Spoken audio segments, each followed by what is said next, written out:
الحمد لله نحمده ونستعينه ونستغفره ونؤمن به ونتوكل عليه ونعوذ بالله من شرور أنفسنا ومن يضلله فلا هادي له ونشهد أن لا إله إلا الله وحده لا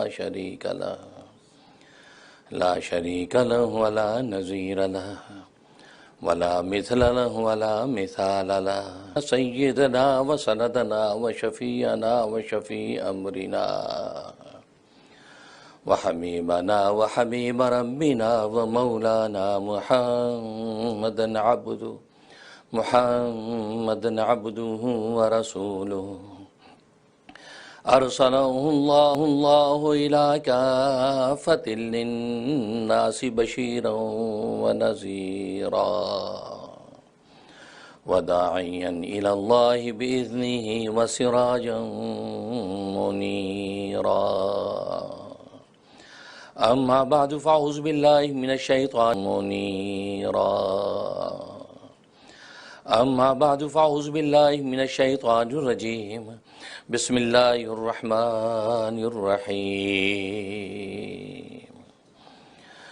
الرحمن علم القرآن خلق الإنسان علمه البيان صدق بزرگان محترم، برادران عزیز اور میری اسلامی بہنیں، اللہ تبارک و تعالیٰ نے انسان کو دوسری تمام مخلوقات سے ممتاز اور منفرد پیدا کیا ہے۔ جو انفرادیت اور جو امتیاز اللہ تبارک و تعالیٰ نے انسان کو عطا کیا ہے وہ کسی دوسری مخلوق کو حاصل نہیں ہے، اور اس کی اس انفرادیت اور اس کے اس امتیاز کا مدار علم و حکمت ہے کہ اس لیے کہ انسان کو اللہ تبارک و تعالیٰ نے جو علم و حکمت نصیب فرمایا ہے وہ کسی دوسری مخلوق کو حاصل نہیں ہے۔ اسی علم و حکمت کی بنیاد پر انسان تمام مخلوقات میں ممتاز نظر آتا ہے، جس کی وجہ سے انسان کو دوسری مخلوقات سے امتیاز حاصل ہوتا ہو۔ بھلے وہ انسان کی قوت و طاقت ہو تو قوت و طاقت کے اعتبار سے انسان کو کوئی امتیاز حاصل نہیں ہے، کیونکہ دوسری مخلوقات میں ایسے جانور موجود ہیں، ایسے حیوانات و درندے موجود ہیں جو انسان سے زیادہ طاقتور اور قوی ہیں، اور اسی طریقے سے انسان کو شجاعت اور دلیری میں بھی کوئی امتیاز حاصل نہیں ہے، اس لیے کہ دوسری مخلوقات میں ایسے درندے بھی موجود ہیں جو انسان سے زیادہ شجاع اور انسان سے زیادہ دلیر اور بہادر نظر آتے ہیں۔ اسی طریقے سے انسان کی جسامت کے اعتبار سے بھی اس کو کوئی امتیاز حاصل نہیں ہے، اس لیے کہ دوسری مخلوقات میں ایسے جانور موجود ہیں کہ جو اس کی جسامت کے اعتبار سے اس انسان سے بہت اوپر ہیں۔ ہاتھی ہے تو یہ اس کی گویا کہ جسامت کے اعتبار سے اس سے بھی زیادہ بڑے جانور نظر آتے ہیں۔ پھر بسیار خوری، بہت زیادہ کھانا پینا، یہ بھی انسان کا امتیاز نہیں ہے، اس لیے کہ دوسری مخلوقات میں ایسے حیوانات موجود ہیں جو انسان سے بہت زیادہ کھاتے اور پیتے ہیں۔ اونٹ ہے، یہ اس انسان سے زیادہ کھاتے اور پیتے ہیں، اس میں بھی انسان دوسروں سے کوئی ممتاز نہیں ہے۔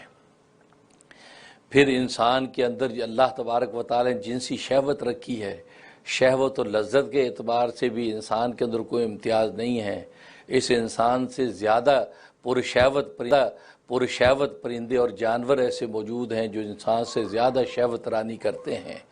ننھی منی چڑیاں وہ اس انسان سے زیادہ شہوت رانی اور جمع کرتی ہیں، اس کے اندر بھی اس انسان کو کوئی امتیاز حاصل نہیں ہے۔ گویا کہ کوئی بھی دنیاوی اعتبار سے کسی بھی نوعیت کو آپ لے لیں، انسان کو کسی بھی چیز میں انفرادیت دوسری مخلوقات پر حاصل نہیں، سوائے ایک چیز کے جس کو علم اور حکمت کہتے ہیں۔ علم اور حکمت کی استعداد جو اللہ تبارک و تعالی نے انسان کے اندر رکھی ہے، یہ استعداد ایسی چیز ہے کہ جس نے اسے دیا اور ساری کائنات اس کی خادم نظر آتی ہے۔ بھلے چرند ہو، درند ہو، پرند ہو، آسمان و زمین کی مخلوقات ہوں، ساری کی ساری اس کی تابع ہیں، اور یہ انسان ان کا مطبوع نظر آتا ہے صرف ایک وجہ سے، اور وہ یہ ہے کہ اللہ تبارک و تعالی نے اس کو علم کی دولت عطا فرمائی یہ ہے کہ اللہ تبارک و تعالی نے اس کو علم کی دولت عطا فرمائی ہے، اور اس علم کو سنبھالنے کے لیے، اس علم کو سہارنے کے لیے اللہ تبارک و تعالی نے اس کو عقل کا جوہر عطا فرمایا ہے۔ ایسا عقل کا جوہر کسی دوسری مخلوق کے پاس نہیں ہے، اس لیے کہ عقل کا جوہر جب کامل ہوتا ہے تو انسان اس علم کو اس کے اندر سہار لیتا ہے، اس کے اندر اس کو سمو لیتا ہے، سنبھال لیتا ہے، پھر اس کو آگے ڈیلیور کرنے کا سلیقہ سمجھ جاتا ہے۔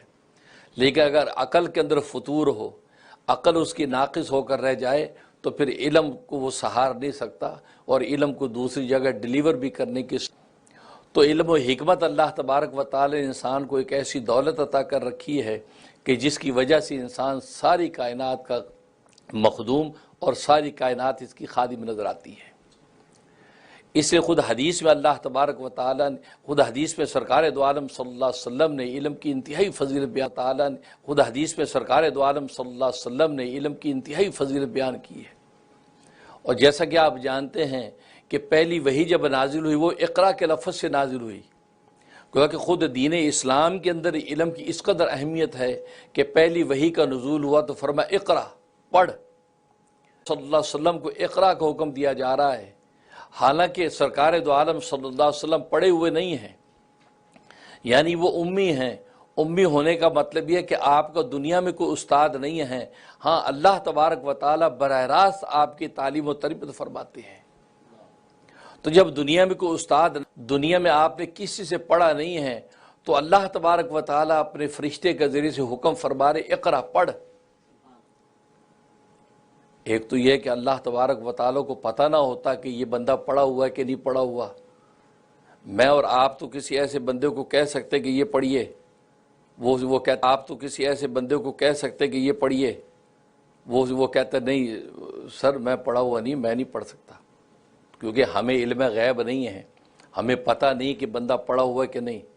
لیکن اللہ تبارک و تعالی تو عالم الغیب و شہادہ ہے، اللہ تبارک و تعالی کو تو یہ بات پتہ ہے کہ محمد ہے، اور میں جس بات کو حکم دلوا رہا ہوں یہ پڑھ نہیں سکیں گے، تو پھر حکم کیوں دیا؟ پھر حکم کیوں دیا اقرا، پڑھ؟ اور ایک دفعہ نہیں، 3 مرتبہ مختلف موقعوں پہ حکم دیا جا رہا ہے۔ کیا مطلب؟ یہ علم کی اہمیت بتلانا مقصود ہے۔ حالانکہ اللہ تبارک و تعالیٰ کو پتہ کہ محمد امی ہیں، پڑھے ہوئے نہیں ہیں اور پڑھ نہیں سکتے، اور ایسے آدمی کو یہ حکم دینا جو پڑھا ہوا نہیں ہے کہ پڑھ، یہ تو تکلیف ما لا یطاق ہے۔ یہ تو آپ اس کو ایسے کام میں ڈال رہے ہیں جو کام وہ جانتا ہی نہیں ہے۔ دنیا کے اندر بھی آپ کسی ایسے شخص کو ایسا کام کہہ دیں، آپ نابینا اور اندھے کو آپ کہیں کہ دیوار پہ دیکھ کیا لکھا ہے، تو نابینا کہے گا جی آپ عجیب آدمی ہیں، میں تو دیکھ بھی نہیں سکتا، آپ مجھے کہہ رہے ہیں۔ تو نابینا کو حکم دینا کہ دیکھ دیوار پہ کیا لکھا ہے، یہ جیسے تکلیف ما لا یطاق ہے۔ آپ ایسی چیز کا حکم دے رہے ہیں کہ جو وہ دیکھ کر ہی نہیں سکتا، یہ تو ایکسٹرا تکلیف ما لا یطاق کہتے ہیں۔ تو سرکار دو عالم صلی اللہ علیہ وسلم جس کو اللہ تبارک و تعالی حکم فرما رہے ہیں، اور جبکہ اللہ تبارک و تعالی جانتے ہیں کہ محمد امی ہیں صلی اللہ علیہ وسلم، پھر بھی فرمایا جا رہا ہے اقرا، پڑھ۔ اور ظاہر ہے کہ انہوں نے یہ کہنا تھا ما انا بقارین، میں پڑھا ہوا نہیں ہوں۔ تیسرا پھر فرمایا دبوچا، پھر فرمایا اقرا، فرمایا کہ ما انا بقارین، میں پڑھا ہوا نہیں ہوں۔ تو ایک شخص کہہ رہا ہے میں پڑھا ہوا نہیں ہوں، اور آپ بار بار اس کو اقرا اقرا کا حکم دے رہے ہیں۔ اس کا مطلب ہے کہ اللہ تبارک و تعالی اس امت کو علم کی حصول کی اہمیت اور تاکید بتلا رہے ہیں کہ علم کو بھی ہم کہہ رہے ہیں کہ پڑھ۔ تو جس کے اندر پڑھنے کی استعداد ہے، جو پڑھے لکھے ہیں، ان کو پڑھنا نہیں چاہیے، ان کو علم کی منازل طے کرنا اور ضروری و فرض ہو جاتا ہے۔ تو یہ اہمیت بتلانے کے لیے ایک نہ پڑھے شخص کو بار بار اقرا اقرا جو قرآن کریم میں کہا جا رہا ہے، اور پہلی وحی کے اندر یہ حکم دیا جا رہا ہے، اس سے پتہ جا رہا ہے، اور پہلی وحی کے اندر یہ حکم دیا جا رہا ہے، اس سے پتہ چلتا ہے اس دین اسلام کے اندر پڑھنے کی کتنی اہمیت ہے۔ اقرا، پھر چوتھی مرتبہ جو فرمایا اقرا بسم ربک الذی خلق، پڑھ تو اپنے اس رب کے نام سے جس نے پیدا کیا ہے۔ تو رسول اللہ صلی اللہ علیہ وسلم کی زبان جاری۔ اس میں اہل دل ایک نقطہ نکالتے ہیں کہ جب تک جبرائیل اقرا اقرا اقرا کہتے رہے، بغیر رب کے نام کے ساتھ کہتے رہے پڑھ پڑھ پڑھ، تو آپ نے پڑھا نہیں۔ جب رب کا نام لے کے جب اس نے کہا اقرا بسم ربک الذی خلق، تو رب کا نام آیا تو رسول اللہ صلی اللہ علیہ وسلم کی زبان جاری، خلق تو رب کا نام آیا تو رسول اللہ صلی اللہ علیہ وسلم کی زبان جاری ہو گئی۔ اور اللہ بھی یہ چاہتے تھے کہ سب سے پہلا لفظ جب محمد کی زبان پہ آئے تو اس پہ رب کا نام ہونا چاہیے۔ تو آپ نے پڑھنا شروع کر دیا اقرا بسم ربک الذی خلق۔ تو معلوم ہے کہ یہ علم جو ہے یہ بنیاد ہے انسان کی فضیلت کی، انسان کی منقبت کی۔ اگر علم نہیں ہے تو کچھ بھی نہیں ہے، کیونکہ علم کو اللہ تبارک و تعالی نے دل کی حیات اور زندگی بنایا ہے، اور دل جب تک زندہ رہتا ہے انسان کا بدن بھی زندہ رہتا ہے، انسان کی روح بھی زندہ رہتی ہے۔ لیکن دل اگر مر جاتا ہے تو انسان کا بدن بھی مر جاتا ہے۔ ہارٹ فیل ہو گیا، ہارٹ فیل یہ موت کا سبب نہیں ہے، یہ موت کی ڈیفینیشن ہے۔ ہارٹ کا فیل ہو جانا موت، تو ہارٹ فیل کا مطلب ہارٹ فیل ہو گیا، دل مر گیا۔ جب دل مر گیا تو انسان موت کی گھاٹ اتر گیا۔ اور روح کی حیات بھی اللہ تبارک و تعالی دل پر رکھی ہے، دل زندہ، اور روح کی حیات بھی اللہ تبارک و تعالی دل پر رکھی ہے، دل زندہ رہتا ہے تو انسان کی روح زندہ رہتی ہے۔ اس لیے دل کی حیات جب علم و حکمت کو بنایا ہے، جب تک یہ دل زندہ رہتا ہے تو انسان کا بدن اور روح زندہ رہتی ہے۔ اور اگر یہ دل کی حیات اس سے نکال لی جائے، یعنی اس کے پاس یہ دل کی حیات اس سے نکال لی جائے، یعنی اس کے پاس علم و حکمت اس دل کے اندر نہ ہو، تو اللہ تبارک و تعالیٰ کے نزدیک وہ دل مردہ ہے۔ کیا جو کفار و مشرکین کو اللہ تبارک و تعالیٰ مردہ کہتے ہیں کہ مردہ ہے؟ کیوں؟ اس لیے کہ علم و حکمت سے ان کے دل خالی ہیں، علم و حکمت سے دل خالی ہیں، علم و حکمت سے دل خالی ہیں۔ اس لیے کہ جب حقیقی اور سچا علم انسان کو حاصل ہوتا ہے تو پھر یہ مملوک اپنے مالک کو پہچان لیتا ہے، یہ مرزوق اپنے رازق کا پتہ ڈھونڈ لیتا ہے، یہ جو ہے وہ مخلوق اپنے خالق کو دیکھ لیتی ہے، کیونکہ جب دل زندہ ہے علم۔ اور آج جو ہمیں نظر آتا ہے جو اکانومی کو آگے بڑھاتے ہیں، ہاں حقیقی علم سچا علم وہی ہے کہ جس علم کے ذریعے سے یہ مرزوق اپنے رازق کو پہچانتا ہے، کیونکہ جس علم نے اس کو اپنے مالک کا پتہ نہ دیا، اپنے اللہ سے نہ ملایا، تو علم نہیں ہے، وہ ہنر ہے۔ اگر بظاہر علم ہے بھی اور پھر بھی نہ ملا تو پھر اگر بظاہر علم ہے بھی اور پھر بھی نہ ملا تو پھر وہ جو ہے وہ علم کی صورت ہے، علم کی حقیقت نہیں ہے، اور صورتوں پر حقیقت کا حکم نہیں لگتا۔ اگر کاغذ پر کھانے کی تصویر ہو تو اس سے بھوک مٹتی نہیں ہے، دیوار پر پانی کی تصویر تو پیاس مٹتی نہیں ہے، کاغذ پر آگ کی تصویر تو کاغذ جلتا نہیں ہے، تصویر میں حقیقت کا حکم نہیں لگتا۔ ہاں حقیقت میں اگر ایک گھونٹ پانی ہوگا تو آپ پانی پی لیں گے تو پیاس بجھ جائے گی، 2 لقمے روٹی مل جائے گا آپ کی بھوک مٹ جائے گی، آگ کی ایک چنگاری ڈال دیں گے کپڑا جل جائے گا۔ تو معلوم کو صورت علم تو ہے، پھر حقیقت علم حاصل نہیں ہے، تو مدار علم پر ہے۔ تبھی تو حدیث میں آتا ہے، فرمایا کہ علم والے جو ہیں، ظاہر ہے کہ علم والوں کی ایک قیمت ہے، اس لیے فرمایا کہ فضل العالم علی العابد کفضل علی ادناکم، کہ ایک عالم یعنی علم والے کی فضیلت ایک عبادت کرناکم، کہ ایک عالم یعنی علم والے کی فضیلت ایک عبادت کرنے والے پر ایسی ہے، فرمایا جیسے میری فضیلت جو تم میں سے ادنا ترین آدمی پر۔ یعنی صحابہ میں بھی جو فرق مراتب ہے، جو اعلیٰ درجے کے ادنا ترین جو درجے کا صحابی تم میں ہے، فرمایا اس پر میری جو فضیلت ہے، فرمایا ایسی فضیلت۔ ظاہر ہے کہ وہ عابد جو ہے اس کے پاس بھی اتنا علم تو ہوگا جس سے وہ نماز پڑھ سکے، اتنا علم تو ہوگا جس سے وہ روزہ رکھ سکے، اتنا علم تو ہوگا جس سے وہ زکوٰۃ ادا کر سکے۔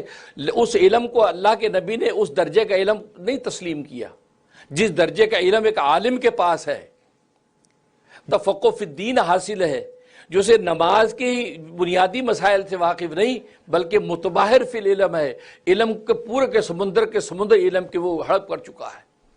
فرمایا اس کی فضیلت اس عابد پر ایسی ہے جیسے میری فضیلت تم پر ہے۔ حالانکہ ایک عابد عبادت جب کرے گا تو عبادت کی کے لیے جتنا ایک عابد عبادت جب کرے گا تو عبادت کی کے لیے جتنا علم ریکوائرڈ ہے تو اتنا تو اس کو پتہ ہوگا نا، لیکن اس علم کو کوئی کہ کل عدم سمجھا، اس علم کی کوئی حیثیت نہیں اس عالم کے علم کے مقابلے میں۔ تو علم کی اس قدر فضیلت، اور ایک حدیث میں فرمایا کہ علم علماء کی مجلسیں، علم کی مجلسیں علماء کی، فرمایا یہ خزانے ہیں خزانے، اور فرمایا کہ اس سوال کرنا اس کی کنجیاں ہیں۔ عالم موجود ہے، علم کی مجلس لگی، سوال کرو، کیونکہ سوال سے تمہارا علم بڑھے گا۔ فرمایا کہ علماء کی مجلسیں یہ علم کے خزانے ہیں، یہ علم کے خزانے ہیں، اور کنجیاں اس کے سوال ہیں۔ جب کوئی سوال کرتا ہے علم کا تو فرمایا کہ 4 لوگوں کو فائدہ پہنچتا ہے۔ ایک سائل کو فائدہ پہنچتا ہے کہ جب اسے سوال کیا تو اس کا جواب مل گیا۔ دوسرا فرمایا کہ عالم کو فائدہ پہنچتا ہے، جب وہ عالم اس کا جواب کو فائدہ پہنچتا ہے، جب وہ عالم اس کا جواب دیتا ہے تو اللہ تبارک و تعالیٰ اس کے دل کے دروازے کھولتے، علم کے ابواب نئے سے نئے پیش کرتا ہے۔ اور تیسرا فرمایا کہ ان دونوں کی گفتگو کو سننے والے کو فائدہ پہنچتا ہے کہ عالم سے سوال کیا، عالم نے جواب دیا، جو تیسرا سن رہا ہے فرمایا اس کو فائدہ پہنچتا ہے کہ اس کے ان تینوں سے محبت کرنے والے کو اللہ تبارک و تعالیٰ اجر و ثواب عطا فرماتے ہیں۔ تو 4 لوگوں کو اللہ تبارک و تعالیٰ ثواب عطا فرماتے، اجر نصیب فرماتے ہیں، ایک سائل کو، دوسرا عالم کو، تیسرا جو سننے والے کو، اور چوتھا فرمایا ان تینوں سے محبت کرنے والے کو۔ فرمایا کہ اس سے سوال والے کو،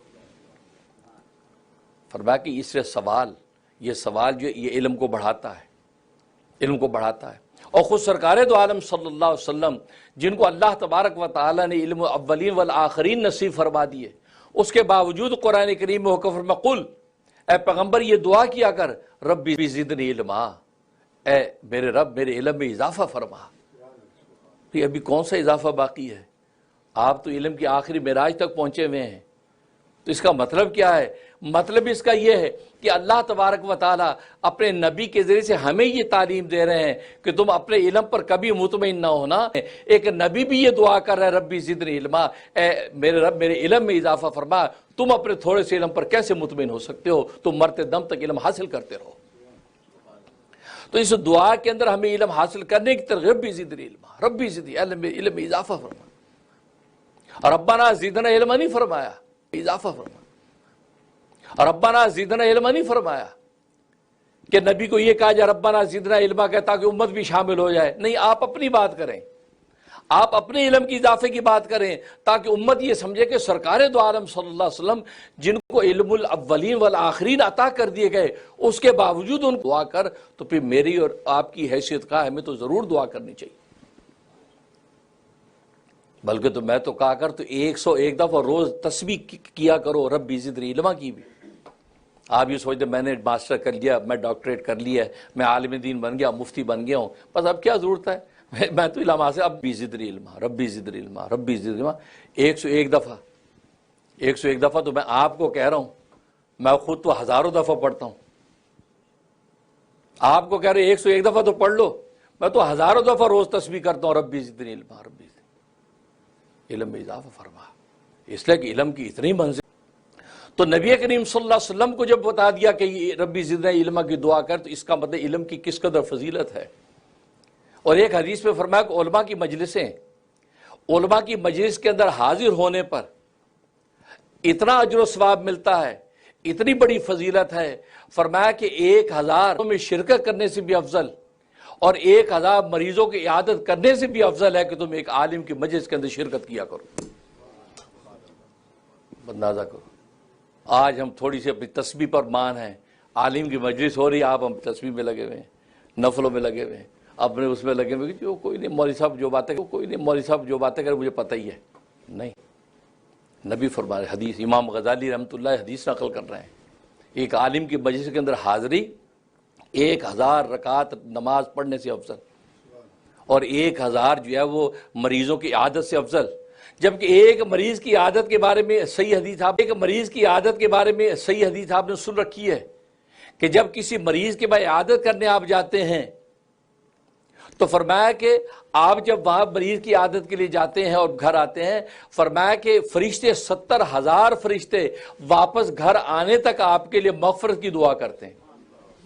فرمایا آپ جنت کے باغ میں ہوتے ہیں، اس آپ جنت کے باغ میں ہوتے ہیں اور مریض کے سرانے پر خود اللہ تبارک و تعالیٰ موجود ہوتے ہیں۔ اس وقت مریض آپ کے لیے جو دعا کرتے اللہ تبارک و تعالیٰ اس دعا کو رد نہیں کرتے۔ یہ تو صحیح حدیث، اب بتائیے کتنی بڑی ایک مریض کی بات ہو رہی ہے، بتائیے کتنی بڑی ایک مریض کی بات ہو رہی ہے جس پر 70,000 فرشتے صبح سے لے کے شام تک دعا کرتے۔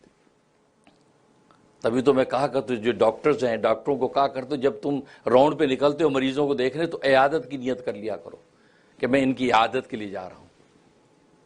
آپ ایک مریض کہ میں ان کی عیادت کے لیے جا رہا ہوں، آپ ایک مریض کے بعد کھڑے ہوں گے جنت بھی کھڑے ہوں گے۔ اور مریض کے اندر مسلمان کی قید نہیں ہے، مریض تو مریض ہے، مومن بھی مریض ہے، کافر بھی مریض ہے۔ کافر بھی مرنے سے پہلے اس سے آپ ایمان کی امید رکھیں، اس کے بارے میں نیک گمان رکھیں، اللہ اس کو کلمہ ایمان نصیب، اس کے بارے میں نیک گمان رکھیں، اللہ اس کو کلمہ ایمان نصیب فرما دے۔ لیکن وہ مریض ہے، آپ اس کافر کی بھی عیادت کرنے جائیں گے تو 70,000 فرشتے آپ کی مغفرت کی دعا کر رہے ہیں، اور آپ اس کے پاس کھڑے ہیں تو اس کا مطلب آپ جنت کے باغ کے اندر ہیں، اور اللہ تبارک و تعالیٰ اس کے سرہانے پر ہیں۔ تبھی تو صحیح مسلم کی حدیث ہے کہ بھوکا تھا تو نے مجھے کھانا نہیں کھلایا، میں پیاسا تھا تو نے مجھے پانی نہیں پلایا، میں بیمار تھا تو نے میری بیمار پرسی نہیں کی۔ تو کیا کہ رب ذوالجلال آپ تو کھانے پینے سے بالا تر ہے، آپ تو بیماری سے فوق ہیں، آپ کیسے بیمار ہو سکتے ہیں؟ اس سے فوق ہیں، آپ کیسے بیمار ہو سکتے ہیں؟ فرمایا نہیں، تمہارے پڑوس کے اندر فلاں شخص بھوکا تھا تو نے اس کو کھانا نہیں کھلایا، اگر تو اس کو کھانا کھلاتا تو مجھے وہاں پاتا۔ فلاں پیاسا تھا، اگر تو اس کو پانی پلاتا تو وہاں تو مجھے موجود پاتا۔ فلاں مریض تھا تمہارے محلے میں تو اس کی عیادت کرنے نہیں گیا، اگر تو یاد کرنے جاتا تو اس کے سرانے پر مجھے پا لیتا۔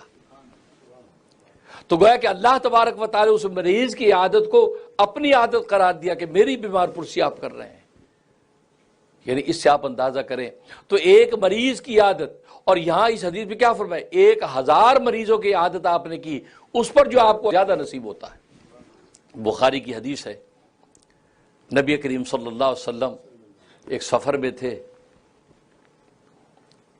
تو ایک شخص ملا، اس نے حضور صلی اللہ علیہ وسلم کی خدمت کی، حضور خوش ہو گئے، فرمایا مانگ کیا مانگتا ہے، مانگ کیا مانگتا ہے، مانگ کیا مانگتا ہے، مانگ کیا مانگتا ہے؟ کہنے لگا جی مجھے بکریوں کا ریوڑ چاہیے، بکریوں کا ریوڑ چاہیے۔ اگا اچھا،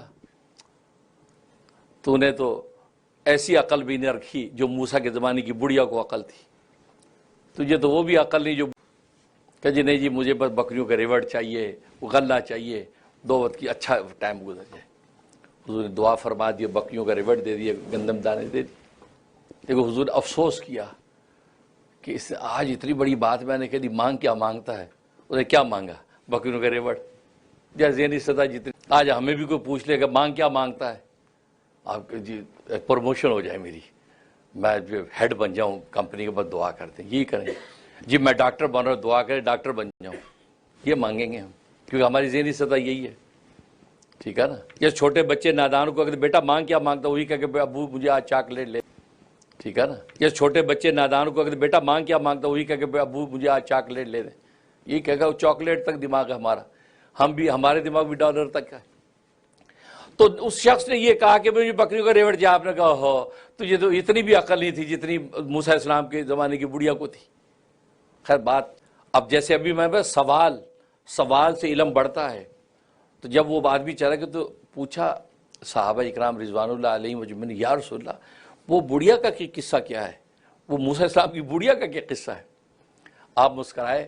میں ہوا یہ کہ موسیٰ علیہ السلام کے زمانے میں کیونکہ حضرت یوسف علیہ السلام کی قبر مصر میں تھی، انہوں نے یہ وصیت کی تھی کہ بنی اسرائیل سے کہ جب تم مصر سے کنعان جانے لگو تو میرے تابوت کو، میرے جسد کو لے جانا، وہاں کنعان میں دفن کرنا، جس کو فلسطین کہتے ہیں وہاں دفن کرنا، یہ وصیت کی تھی، وہاں دفن کرنا، یہ وصیت کی تھی۔ اب ظاہر ہے کہ بنی اسرائیل وہاں آباد رہے، تو آپ جانتے ہیں کہ بنی اسرائیل مصر کے لوگ تو نہیں تھے، لیکن یہ حضرت یوسف علیہ السلام مصر میں گئے تھے، پھر سارا ان کا خاندان پھر وہیں آباد رہے۔ تو یوسف علیہ السلام نے یہ وصیت کی تھی کہ میں جب دنیا سے چلا، کہ جب تم یہاں سے جانے لگو تو میری جسد کو لے کے جانا، یہ وصیت۔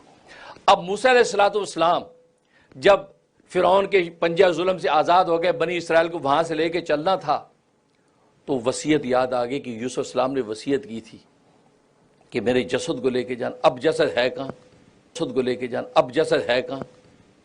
اب پوچھا بھائی یوسف علیہ السلام کی قبر کہاں ہے؟ کہتے جی پتہ نہیں، ایک سے دوسرے کسی کو پتہ ہی نہیں۔ تو کسی نے کہا کہ حضرت وہ ایک بڑھیا ہے یہاں پر پرانی، اس بڑھیا کو پتہ ہے، اس سے پوچھتے ہیں۔ فرمایا اچھا چلو، بڑھیا سے ملے، بڑھیا سے کہا کہ یوسف علیہ السلام کی قبر کہاں ہے، ہمیں وہ لے کے جانا ہے۔ کہا کہ ایسے نہیں بتاؤں گی، ایسے نہیں بتاؤں گی۔ پھر کیسے بتائے گی؟ کہا کہ ہماری ایک شرط ہے، پہلے وہ شرط ہماری پوری ہوگی تو بتاؤں گی۔ تو موسیٰ علیہ السلام نے کہا بھائی شرط ورط کیا، میری دسترس میں وہ شرط پوری کرو، تم بتا دو ویسی بتا دو۔ اب دیکھو اس تمام معاملے میں آپ دیکھو پیغمبر اللہ سے سوال نہیں کر رہا، جو صبح شام اللہ سے کلام کرتا ہے، اس کو کہتے ہیں نبوت۔ ہم تو جھٹ سے اللہ سے شکایت شروع کر دیتے ہیں، نہیں، پیغمبر حالانکہ کلیم ہیں، کلام کے اللہ دیتے ہیں، نہیں، پیغمبر حالانکہ کلیم ہیں، کلام کے اللہ میاں آپ ہی بتائیے کہاں ہے بھائی قبر کا، نہیں، اس کو نبوت کہتے ہیں۔ ہم لوگوں کو تو نبوت تو بڑی چیز ہے، دینداری کی بھی ہوا نہیں لگی، جھٹ سے اللہ سے جھگڑا شروع کر دیتے ہیں۔ لیکن اچھا چلو بتا کیا ہے تیری شرط؟ کہتا ہے شرط یہ ہے کہ جنت میں تیرا ساتھ ہو چاہتی ہوں، جنت میں تیرا ساتھ چاہتی ہوں، جس جنت میں تو اس جنت میں ہوں، یہ میرے لیے منظوری کر تو پھر میں۔ تو موسیٰ علیہ السلام نے کہا کہ اللہ کی بندی جنتوں کے معاملے میرے اختیار میں کہاں ہیں؟ وہ جنات کا فیصلہ جس کو جائے جنت میں داخل کر، میں کیسے جا سکتا؟ نہیں، میں نہیں بتاؤں۔ اب یہ اللہ کی طرف متوجہ ہے موسیٰ سے، یہ رب ذوالجلال یہ بڑھیا کو پتہ اور یہ بتا نہیں رہی، کیا کروں؟ فرمایا کہ نہیں بتائے گی، یہ جب تک تو اس کی شرط پہ ہاں نہیں کرے گا بتائے گی نہیں۔ یہ اللہ بھی آگے سے یہ کہہ رہا ہے، جب تک تو اس کی شرط پہ ہاں نہیں کرے گا بتائے گی نہیں، یہ اللہ بھی آگے سے یہ کہہ رہا ہے۔ دیکھو یہ ہے اللہ کی الوہیت، یہ اس کا جو لطف ہے، اس کا مزہ ہی الگ ہے۔ کہا کہ بڑھیا ایسے نہیں بتائے گی، جب تو شرط نہیں مانے گا بتائے گی نہیں۔ کہا کہ اے رب ذوالجلال میں شرط کیسے مان، وعدہ کر لے تو یہ بتا دے گی۔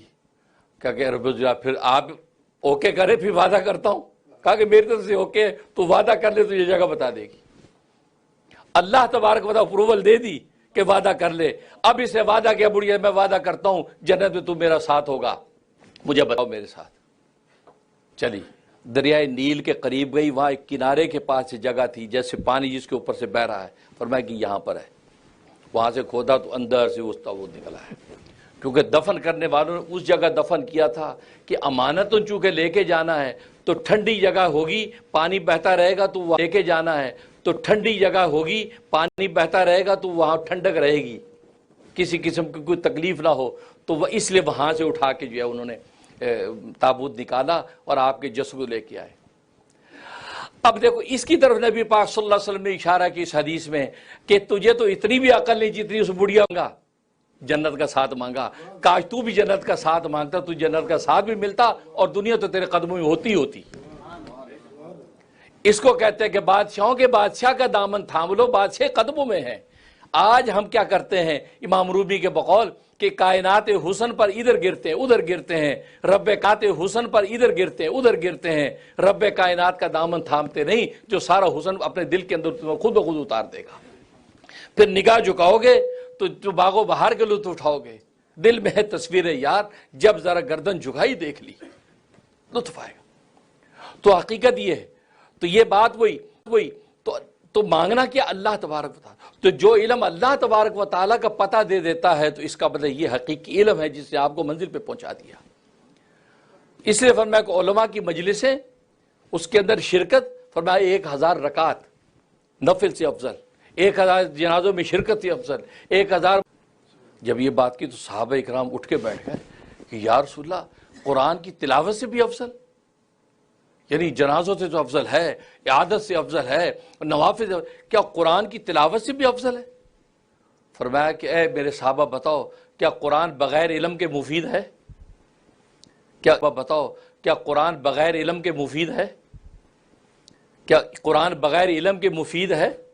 معلوم ہے کہ قرآن کا علم تو عالم سے ہی پتہ چلے گا، عالم اس قرآن کے حقائق کھولے گا۔ تو فرمایا کیا قرآن جب بغیر علم کے مفید ہے؟ فرمایا کہ نہیں بس، اس لیے عالم فرمایا کہ وہ جب قرآن بھی بتائے گا تو علم کے ساتھ بتائے گا تو قرآن کی حقیقت تمہیں نصیب ہوگی۔ اس سے اندازہ کریں، اس لیے ایک حدیث میں آتا ہے کہ اگر علم کا ایک مسئلہ آپ نے سیکھا تو 100 رکعت سے افضل ہے، اور اگر علم کا پورا باب سیکھ لیا تو 1000 رکعت کی حدیث۔ تو کہنے کا مطلب علم، تو یہ علم وہ مدار ہے جس کے اوپر اللہ تبارک و تعالی انسان کو بلندیاں عطا فرمائی ہیں، علم۔ اس سے صحیح مسلم کی حدیث ہے، ان اللہ یرفع بہذا الکتاب اقواما ویضع بآخرین۔ اللہ تبارک و تعالی اس قرآن کے ذریعے سے قوموں کو جو اللہ تبارک و تعالی اس قرآن کے ذریعے سے قوموں کو جو بلندیاں عطا فرماتے ہیں، اور قرآن کے ذریعے سے ہی قوموں کو پست کر دیتے ہیں، کیونکہ قرآن جو ہے یہ علم کا خزانہ ہے، علم کے سارے سرچشمے قرآن پر ختم ہو جاتے ہیں۔ اس سے فرمایا فیہا کتب قیمہ، یہ قرآن وہ کتاب ہے جس کتب قیمہ، تورات کے علوم، انجیل کے علوم، زبور کے علوم، صحیفہ شیس کے علوم، صحیفہ ابراہیمیہ کے علوم، سارے کے سارے علوم اس قرآن کے اندر بند ہے۔ جسے قرآن کے علم کو حاصل کر لیا اس نے ساری کائنات کے علم حاصل کر لیے، اور جب قرآن کا علم حاصل ہو گیا اور وہ عمل کے اندر بھی آ گیا، فرمایا کہ ان قوموں کو اللہ بلندیاں عطا کر دیتے۔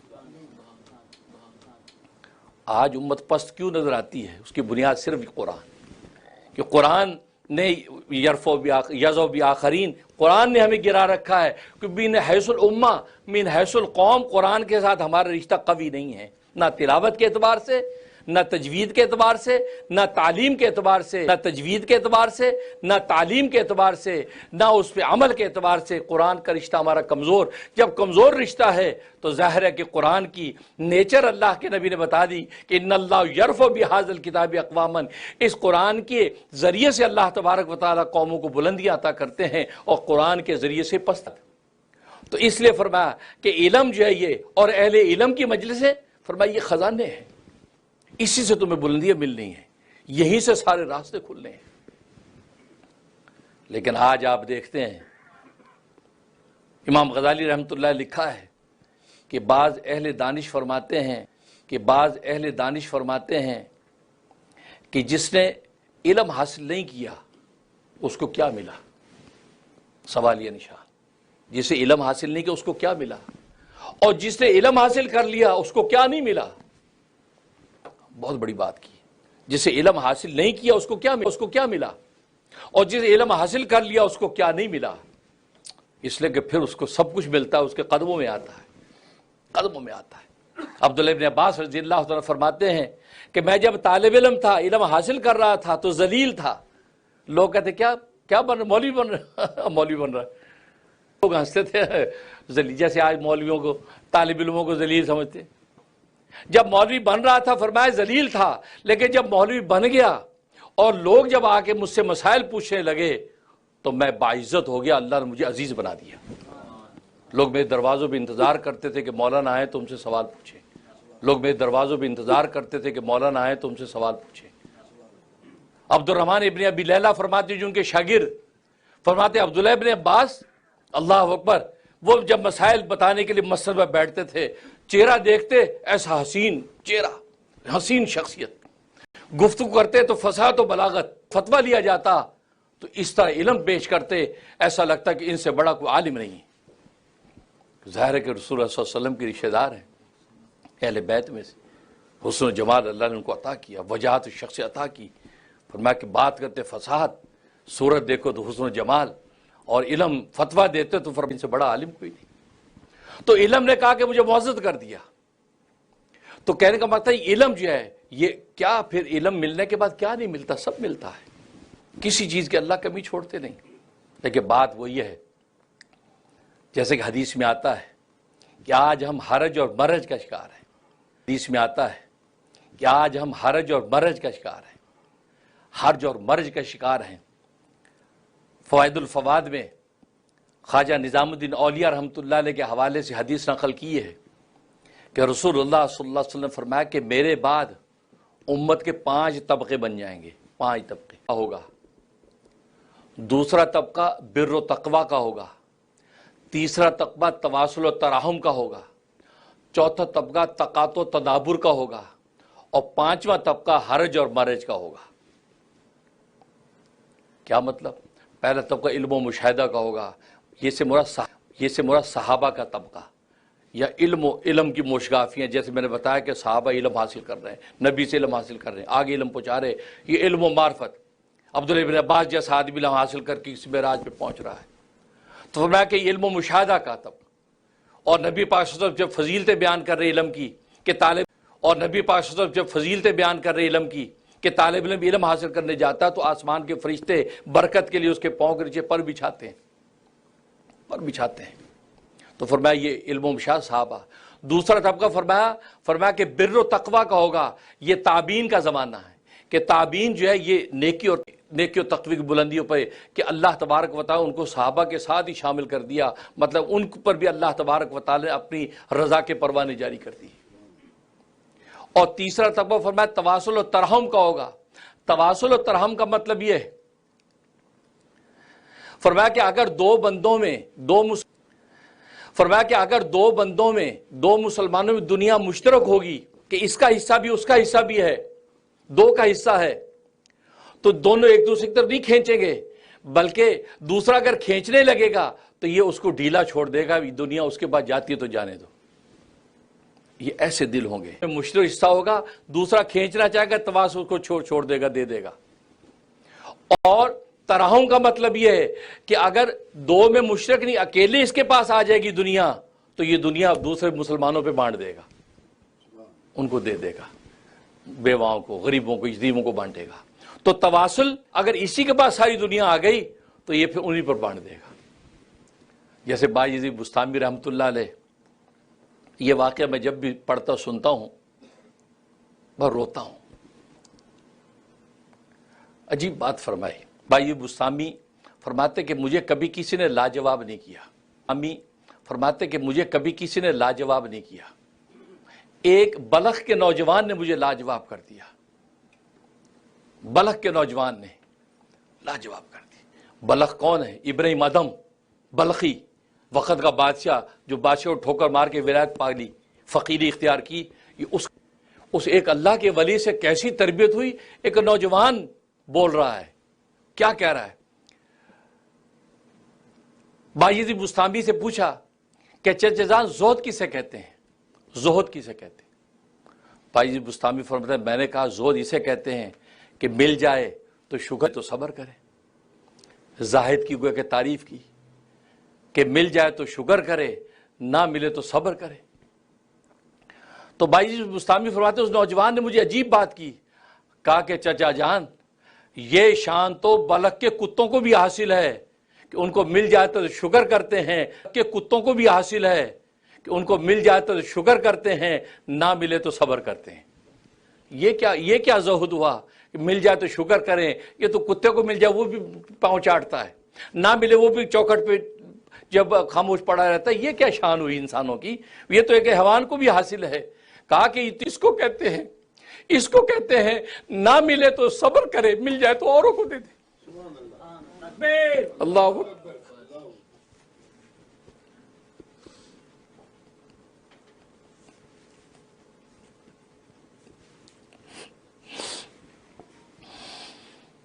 نہ ملے تو صبر کرے، مل جائے تو اور کو دے دے۔ کیا شان ہے مومن کی! اس شان کے رکھنے والے کو خدا بھوکا مارے گا؟ دیکھو تو دیکھو، وہ پیٹ پہلے تمہارا بھرے گا، دوسرے پہ قربان کر کے تو دیکھو، وہ تم پہ پہلے قربان ہوگا۔ لیکن آج ہم چھوٹا ذہن ہے، چھوٹا دل ہے، گھبرا جائے، نہیں دے دیا تو ہمارے پاس کیا رہ جائے گا؟ نہیں کر کے تو دیکھو۔ تو بایزید بستامی فرماتے ہیں جو وقت کا شیخ الامام الاولیاء، کہا کہ اس نوجوان کی اس بات نے، شیخ الامام الاولیاء، کہا کہ اس نوجوان کی اس بات نے مجھے رلا دیا اور میں اس کے سامنے لاجواب ہو گیا۔ میں جس کو زہد سمجھ کے اپنے مان میں تھا، مل جائے تو شکر کیا، نہ ملے تو صبر کیا، میں نے کہا یہ کیا زہد ہوا؟ واقعی صحیح کہتے ہیں، یہ تو کتوں کو بھی یہ شان حاصل ہے، انسان کو حاصل ہو جائے کیا کمال ہے؟ کمال تو یہی تھا واقعی جی صبر کرے، ملے تو اوروں کو دے دے۔ پھر دوستو یہ ہے مومن کی شان، یہ جذبات پیدا کرنے کی ضرورت ہے۔ اور ہمیں یہاں کی دنیا میں اللہ نے بھیجا اس لیے ہے کہ یہاں کی دنیا کو یہی جذبے دکھائیں کہ اس کو کہتے ہیں مومن، اس کو کہتے ہیں ایمان،